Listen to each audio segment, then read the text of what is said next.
My name is Neville Page, and welcome to my Gnomon workshop on virtual makeup design.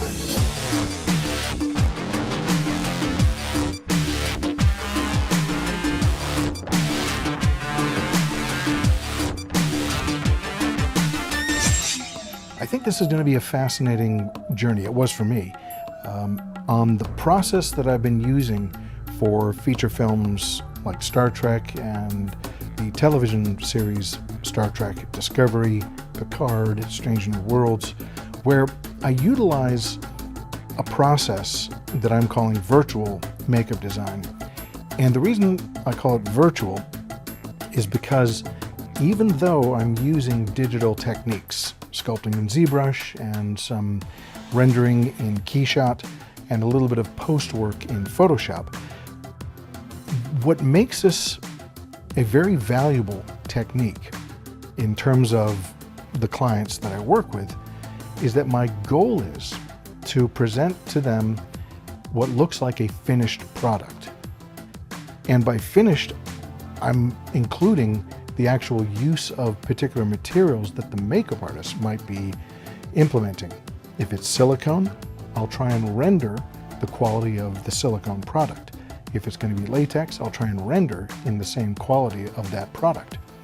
And just as important, I'll be using lighting techniques which the DP of those productions would be using to represent that character.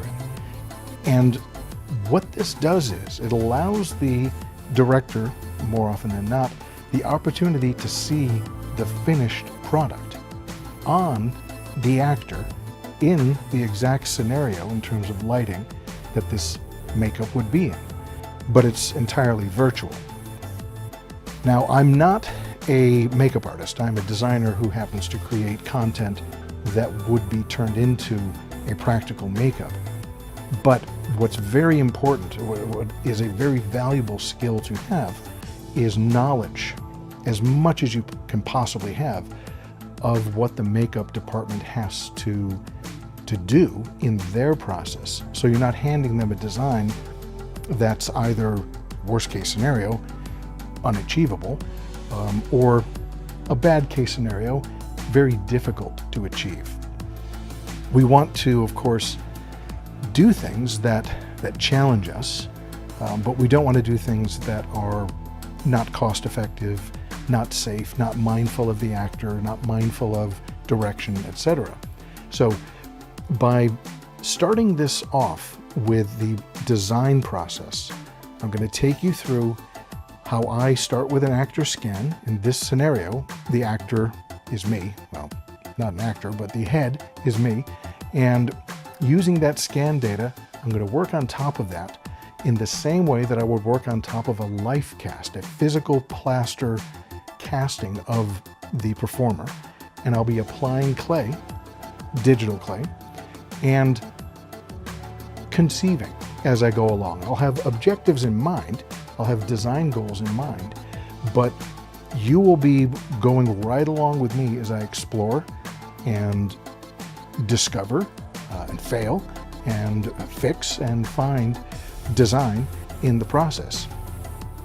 The second half, because I've divided it into two different sections, one which is specifically design, the second is presentation. The first half, I'm not going to concern myself with color and the way it's illuminated, the way it is lit on set. The second half, which is all about presentation, is the color, the context from a visual standpoint, how it's lit, how it's rendered in terms of the materials that would be used ultimately, whether it's a silicone or a latex. And my entire goal is to have a section that's completely dedicated to just concept design and the process of creating this content.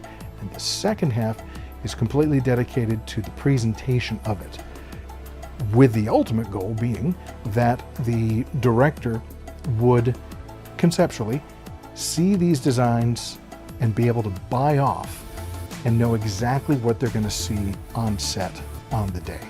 Let's now get into the heart of this, and starting with the design process.